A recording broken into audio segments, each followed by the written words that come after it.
What's good, everyone? Welcome to the Rabbit Stick YouTube channel. Today, I go over the 8 teams that I think won the 2022 NFL Draft. It's going to be a good one. Strap yourselves in.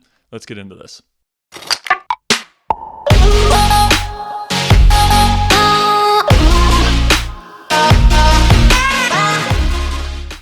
Okay, before we get started, I just want to put a little disclaimer here. Just because a team doesn't appear on this list, that doesn't necessarily mean that I didn't like their draft class. There was a lot of good draft classes this year to go through, and it was really tough to pick just 8. So there are a couple teams that will be missing from this list. Detroit and Atlanta specifically is a team that I've seen in a lot of top 5, top 10 lists that did not make my list. So before we jump in, those two teams, Detroit and Atlanta, had really good classes, especially in the first couple rounds. But they didn't do well enough, in my opinion, in the later rounds to warrant a spot on this list. But Detroit, I love what Detroit's doing. Atlanta, they're building as well. They added some really nice pieces, but in order to make this list, you really needed to holistically have a really great draft. So, it's a tough bar to clear. There was a lot of good draft classes this year. A lot of teams drafted really well. So before I get started here, I just want to put that disclaimer out there. Okay, first team on my list, the New York Jets. They had one of the best first rounds that I can ever remember. They took Sauce Gardner, number 4 overall, number 1 corner, can be a press man eraser, can play the Richard Sherman role in the Robert Saleh defense. And then at number 10, they went and got perhaps the most dynamic weapon in this draft class in Garrett Wilson. If anyone's going to be the Jamar Chase or Justin Jefferson, someone that just completely comes out of the gate sprinting, it's going to be Garrett Wilson. And then they got a number 1 edge rusher in Jermaine Johnson, who I thought would have warranted a top 10 pick this year. He absolutely dominated the Senior Bowl. He's got all the physical tools that you want out of a 3-4 offense or outside linebacker or a 4-3 base end. So, getting those 3 guys, you're adding 3 potential star players at premium positions on rookie contracts. And when you add these guys to the lineup here, it's, the Jets are looking really, really good with Zach Wilson under center going into his second year. We still don't really know how he's going to turn out, but man, he's talented and he's definitely got the skill set needed to become one of the best QBs in this league. So it's going to be really fun to see how he develops next season. And then when you add all these pieces around him, Sauce Gardner and Jermaine Johnson on defense now, Quinnen Williams inside. They've got Garrett Wilson, Elijah Moore, Corey Davis. Braxton Berrios is a very, very solid 4th receiver that plays in the slot. It's tough to look at this Jets team and say that they're limited in terms of talent anymore. There's no more excuses. The only excuse maybe you could say is that they're in a tough division now, but man, they really loaded up with really some great players in this draft class, specifically in the first round. And then some other people I want to mention here in the later rounds. In round 2, they got Breece Hall, who was not necessarily my top running back in this year's draft class, but they did take him as the first running back off the board. And he's the type of guy, I'm not a Breece Hall hater by any means, man. He can do a lot of things. He's got great vision, really good feet, catches the ball out of the backfield. He'll be a 3-down back for them right away, or at least he can. Michael Carter is still there, and he did pretty well for the Jets last year as well. But having Breece Hall and Michael Carter there as your tandem for the next couple of years here, that's very promising. And then in round 4, they also got one of my favorite sleeper picks here, Max Mitchell, an offensive tackle. Mitchell might not be as physically talented as, say, like a Trevor Penning or Bernard Raymond, but Mitchell's the type of guy that can come in right away and he can swing from left to right, and he plays with excellent technique, and he's going to survive at offensive tackle somewhere in the NFL. Right now, I think that he's going to be playing more of a backup role to George Fant and Mekhi Becton, but Mekhi Becton, you don't really know with him. Reports are starting to circulate that he's not happy in New York. And some people even thought that the Jets were going to take an offensive lineman with one of their 2 top 10 picks. It's getting that bad. So Max Mitchell is the type of guy where if someone gets hurt or if Mekhi Becton, if that situation doesn't work out, he can step in and be a reliable option. So I really liked those picks. 5 impact picks here in this draft is certainly no slouch here for the Jets. Joe Douglas has done an excellent job here over the last couple of years building this roster. And now they're ready to roll. So I guess we're going to see if Robert Saleh is the guy at head coach and if Zach Wilson is really the guy at quarterback, because there really is no more excuses for New York. I hate to say it, but another team that I really liked, another draft class that I really liked was the Green Bay Packers. As a Vikings fan, it just makes me sick to my stomach, but when I look at this collection of players, it's quite a haul. You start with Quay Walker. That was the only pick that I didn't really love here in the first couple rounds for the Packers. But you pretty much switch Christian Watson and Quay Walker around. If you end up doing that in the actual draft, I would have been much more okay with it. So the fact that they still got a number 1 type receiver in Christian Watson kind of makes up for the Quay Walker pick at 22, in my opinion. And then you get Devonta Wyatt, super talented defensive tackle. He's going to play 3-4 defensive end for them. He's an excellent fit for what the Green Bay Packers like to do on defense. So, I think that's an excellent pick. But outside of those top 3, some of the guys that they got in kind of the mid rounds, I really liked as well. Sean Ryan out of UCLA. He played tackle at UCLA, but they drafted him to be a guard. He's got really great power. Good athlete. He's going to fit right into Green Bay's wide zone run scheme. Romeo Doubs, the wide receiver out of Nevada. He was on my top 10 sleeper list on my first video here on this channel, and he was there for a reason. He's a great deep threat. He's going to come in and be the number 2 option for Aaron Rodgers probably right away. I think you add Christian Watson, you add Romeo Doubs to your wide receiver room. That's a great pair of players to add to that room, along with Sammy Watkins, along with Amari Rodgers, who was one of my favorite slot receivers last year. Randall Cobb is still there. So although nothing is going to replace Devontae Adams. And Aaron Rodgers has struggled with rookie receivers in the past. It usually takes a little bit for him to develop a confidence and a chemistry with the guys that he works with. So that'll be interesting to see if Watson and or Romeo Doubs can develop that kind of chemistry with Rodgers. But,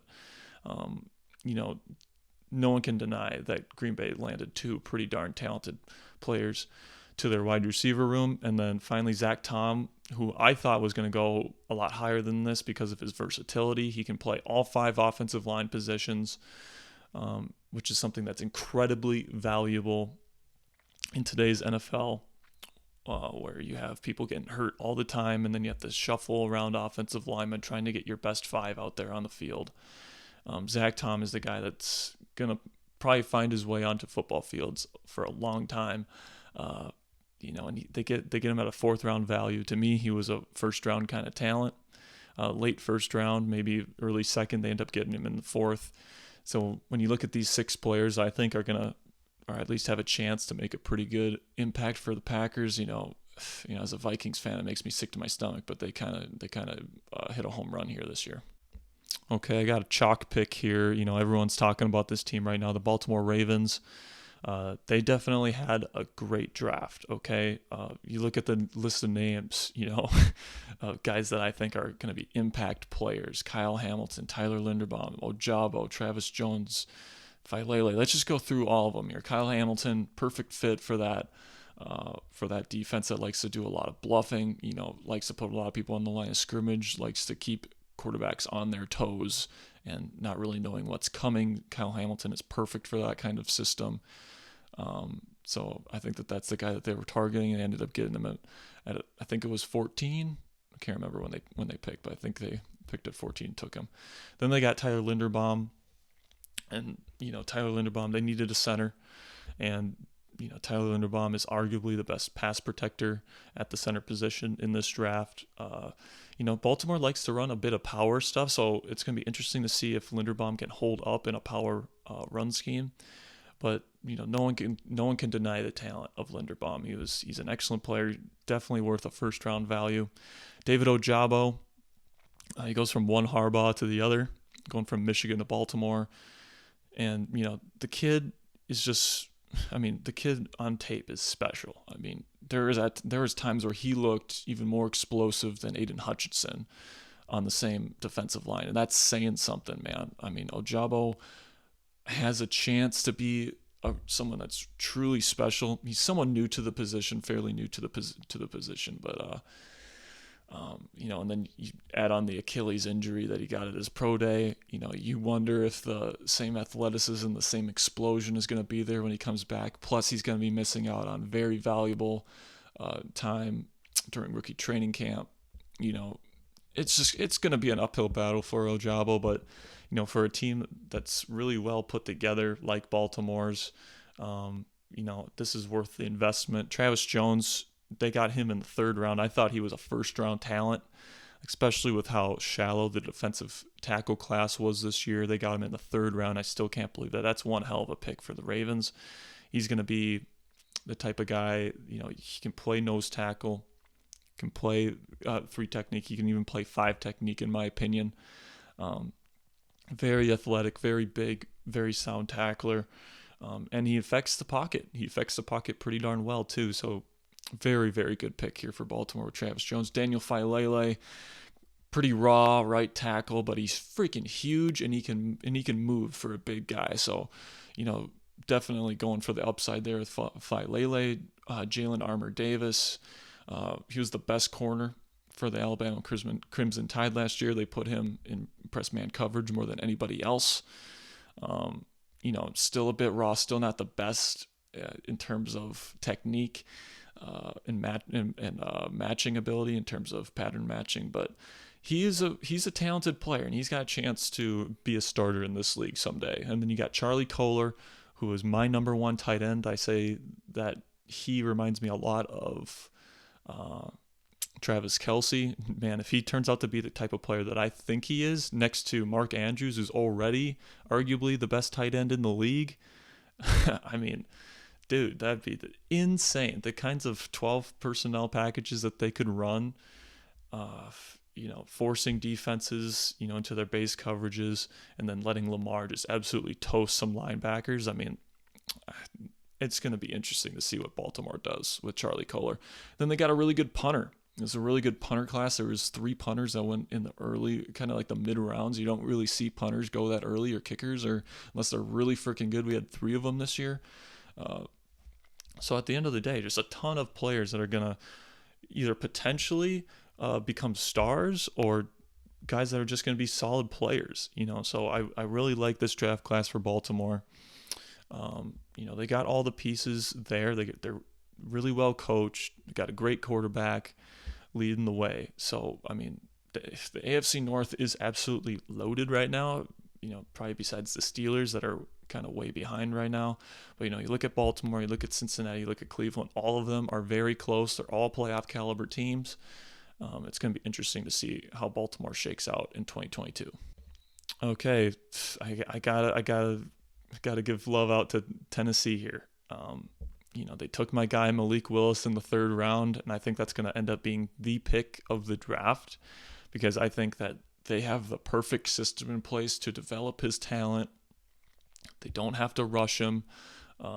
Pressure's off for Malik Willis here for the next year, at least. It could be 2 years. And they really they're a Super Bowl caliber team roster right now, so they don't have to worry about getting Willis in there. They got Ryan Tannehill, who plays second fiddle to King Henry. That's their offense right now. That's where it runs through. The defense is getting better.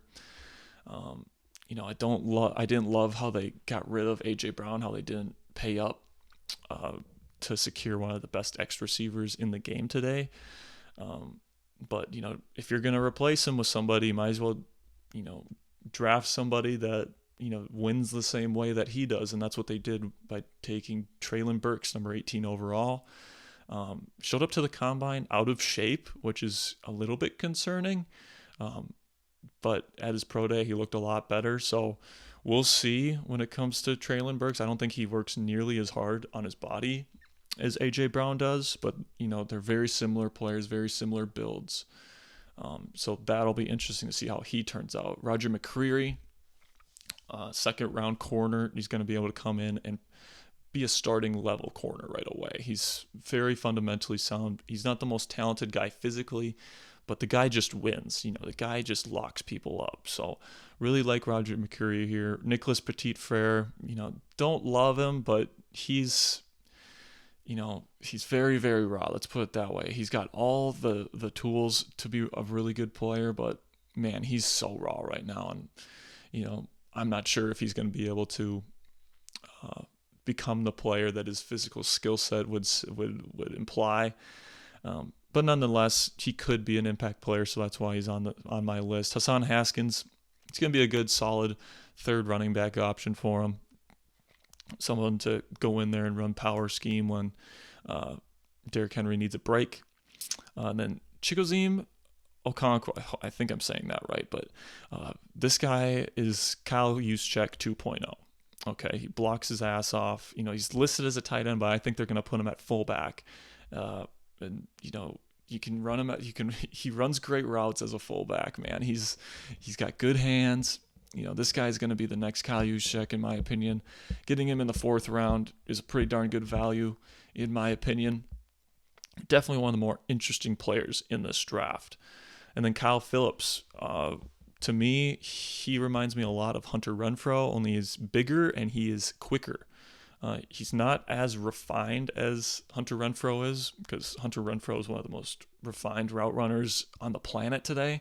Kyle Phillips isn't quite there yet, but he runs really freaking good routes. No one could cover him at the Senior Bowl. He's a bigger kind of guy for a slot anyway. And, he's a true slot. I'm really excited to see how he fits in there with that offense. A lot of young receivers in that wide receiver room right now, so we'll see how Ryan Tannehill, gels with those guys. But, Tennessee, when I look at Tennessee, they're an excellently run team. They have a good GM. They're well coached. They have an adult at quarterback. And now they get a guy in Malik Willis who, if he turns out to be the type of player that I think he can be, Tennessee's going to be in the Super Bowl conversation for the next decade plus. And when you're looking at a 3rd round value on a quarterback, if you're telling me that I have what is, in my opinion, a 60% chance that he turns into a really freaking good player for you, I'm taking that risk every time. And even if he doesn't turn out, even if he doesn't take a single snap for Tennessee and he's out of the league in 3 years because he just can't handle the pro game, on sheer upside alone, it is worth a 3rd round value. And I think that's inarguable. And in my opinion, it's worth a 1st round value, because, being in contention for a championship in the NFL is extremely, extremely difficult, and it doesn't come around very often. So if there's a chance, if Tennessee would have spent their first round pick on him instead of Treylon Burks, I would have been perfectly fine with that, because when you have a chance to be an organization that has a top 3 quarterback runner plus a top 3 rushing game with the running back, defenses aren't going to be able to stop that. Derrick Henry coming at them full speed, that kind of body with that kind of speed. And then you got Malik Willis pulling the ball, on read options. It's that's unguardable. So, to me, getting him at round 3 is just the ultimate value. It might be one of the biggest steals in NFL history if Malik Willis turns into the player that I think he can be under the tutelage of this excellent coaching staff. And they really hit it out of the park with the later rounds here, in round 4 and round 5 too, in my opinion. So although maybe not the most star power necessarily in the early part of the draft for Tennessee, just getting players that I think are okay, not necessarily fantastic players in Burks and McCreary, but later on getting Willis, getting Okonkwo, getting Phillips, getting foundational pieces that I think are going to be on your team for a very long time. And then, just the fact that you got your quarterback of the future, in my opinion. I think Willis is going to be a fantastic player. I think in 2 to 3 years, whenever he's ready, he's going to come in, he's going to light the world on fire with that Tennessee logo on his helmet. And I think it's going to be awesome. I'm going to, it's going to be very, very interesting to see how the career of Malik Willis unfolds. And, I think Nashville's a great place for him. So I guess we'll see. The rich just keep getting richer, it seems like, when it comes to Kansas City. And man, they operated the first couple rounds of this draft just beautifully, man. They got my guy, the guy that I wanted my Vikes to take, Trent McDuffie, with their first round pick. And then they got George Karlaftis, who's going to be able to come in and be a very solid edge rusher for them on day one. Then in round 2, they get Skye Moore, who I had a first round grade on, a guy that reminds me a lot of, DJ Moore, similar body type, can run every route in the book, great hands, run after the catch ability, just really, really great value in round 2, in my opinion. And Brian Cook, a bit of a raw prospect at safety, but, he's pretty decent. I like the pick there. Leo Chanel, getting him in the 3rd round.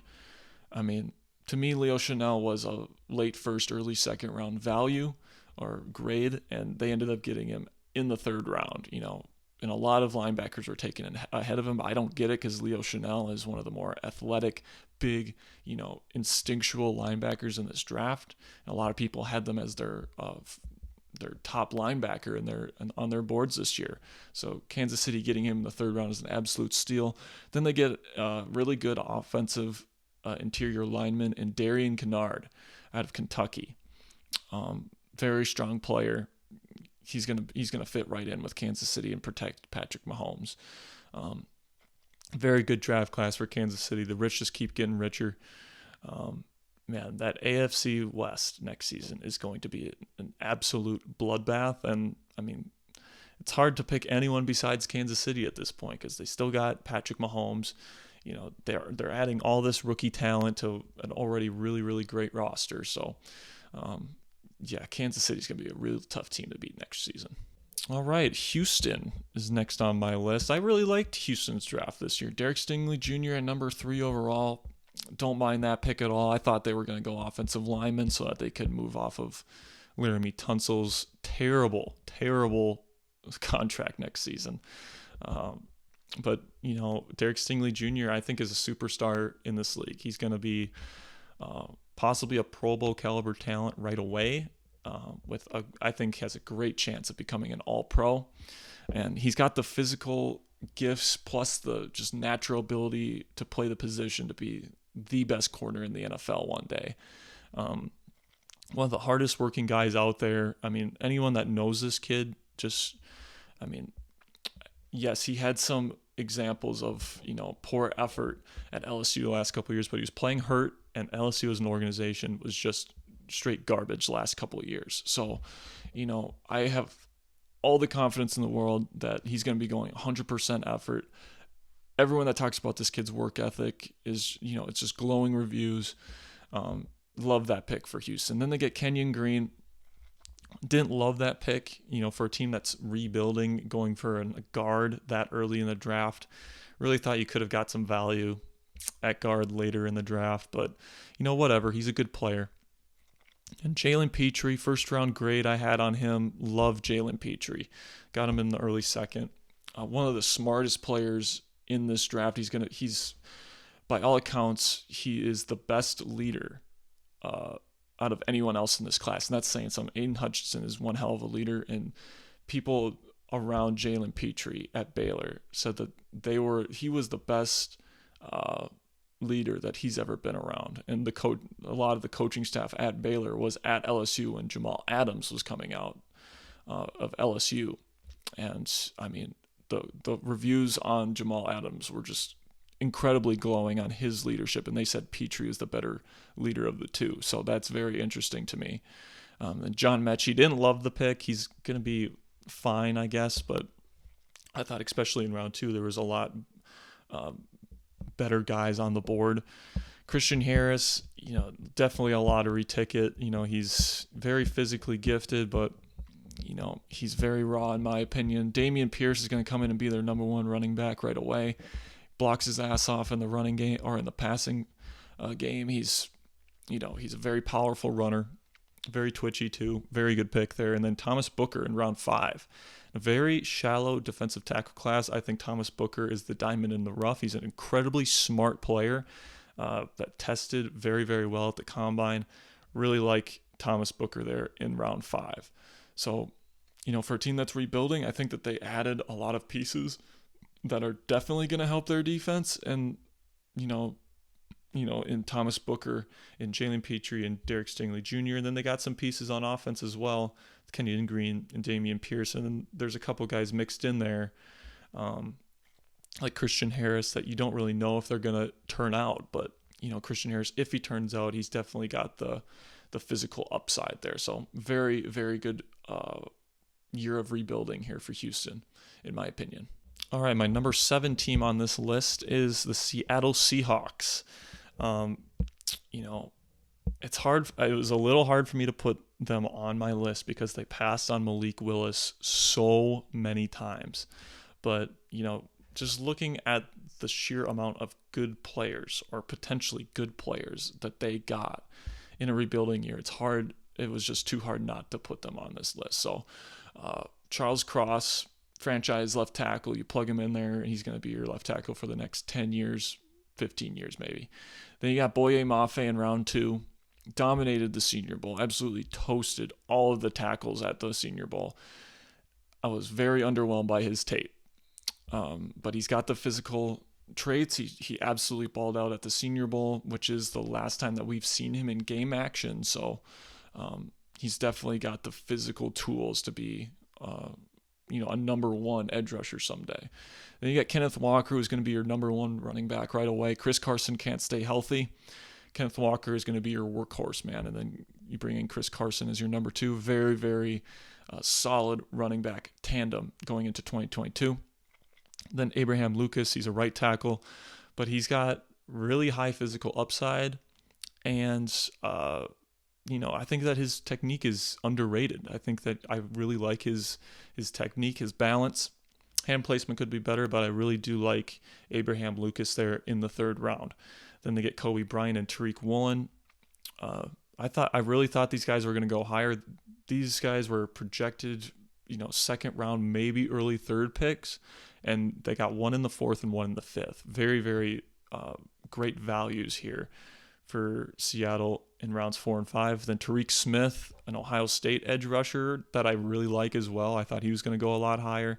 Lots of really good edge rushers in this class. Tariq Smith is, he's got a very similar pass rush package as guys that have come out of Ohio State before. The Bosa brothers, Chase Young, not nearly as physically gifted as those guys, obviously, and he's not nearly as technically sound as those guys were either, but he's got a very similar set of skills as those players coming into the league.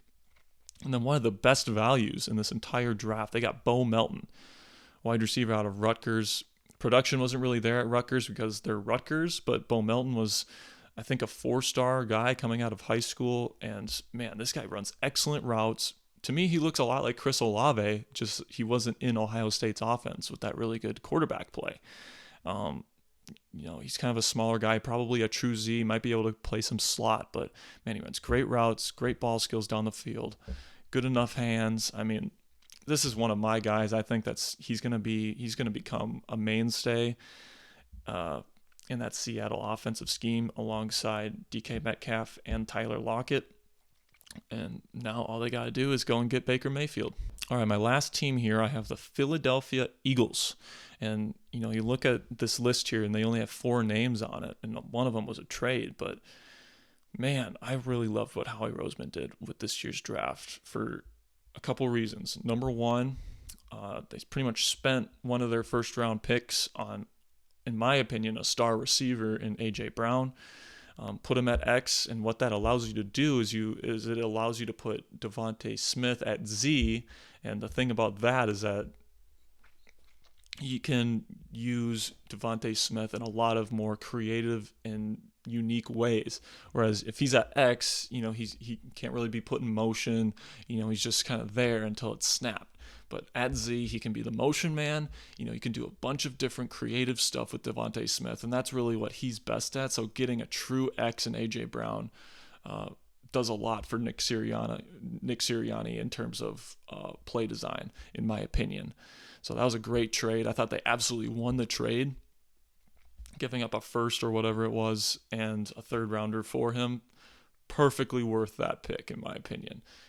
Absolutely won that trade in my opinion. I thought that the $25 million mark that they ended up giving him was more than fair. And then they also got Jordan Davis in the first round. Absolute freak, man. It kind of bothered me that Booger McFarland put like 2 reps of him, kind of giving up when you look at this guy's tape, that's not a consistent thing. It's not like he's giving up on like every third play. He's got good motor. He plays with really high-end athletic traits for most of the plays that he's on tape. And, it just bothered me that like on the 2 times where he was out of gas and he just stopped rushing, that they highlighted that on the ESPN coverage. But, I digress. Jordan Davis, Howie Roseman loves his athletic freaks in the trenches, and Jordan Davis is definitely a freak. Fletcher Cox is gonna do wonders for him in terms of technique, in terms of his pass rush ability. Right now, he's more of just kind of a run stuffer that's really athletic. But man, he is one hell of an athlete, and with the tutelage of Fletcher Cox here this year, and for however long Fletcher Cox is still on the Eagles, I mean, that's going to do wonders for Davis. He's going to be filling that role for like the next 10 years plus. So very good pick there. And then Cam Jurgens in the second round, he's pretty raw, and I wouldn't say he's raw. He's just undersized. He still needs to grow into his offensive lineman frame. He's just a smidge over 300 pounds, which is still underweight. But, he moves like he is like Tyler Linderbaum level athletic. And I'm not just saying that. Like, this kid can freaking move, and he's strong, and, he's not as technically sound in pass pro as Linderbaum, but this is the guy that you put in there to learn from Jason Kelce, who is an athletic freak in his own right, and teach him, the tricks of the trade, so that once Jason moves on, Cam can just move in, and that's seamless. And then they also got Nakobe Dean in the third round. I was lower on Nakobe Dean than a lot of people because he does have the injury concerns and he's undersized. So I thought third round was actually, an appropriate place for him to go. But for a team that was in desperate need of linebackers, getting a guy with the skill level of Nakobe Dean was really a great pick in my opinion. But, aside from these 4 players that I think are really going to make an impact at some point in their careers with the Eagles, they set themselves up to go get a quarterback next draft. I think they got an extra first rounder from the Saints. They got an extra second rounder from somebody. I can't remember who. It might have been the Saints. But they set themselves up for success in the draft next season. Plus, they got these 4 players I think are going to really be able to make an impact for them. So at the end of the day, I think that this was an absolute home run. It gives them the ability to go and get a quarterback next year if Jalen Hurts doesn't meet expectations. And then final point here, they also got Carson Strong, my number 2 quarterback in this entire draft class as a undrafted free agent.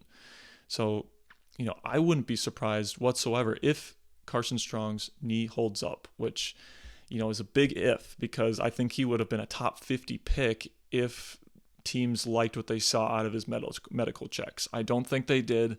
I think the medical checks came back negative, and the knee isn't looking good. But if that knee holds up and Jalen Hurts doesn't meet expectations, I would not be surprised whatsoever to see Carson Strong in the starting lineup by the end of the 2022 season.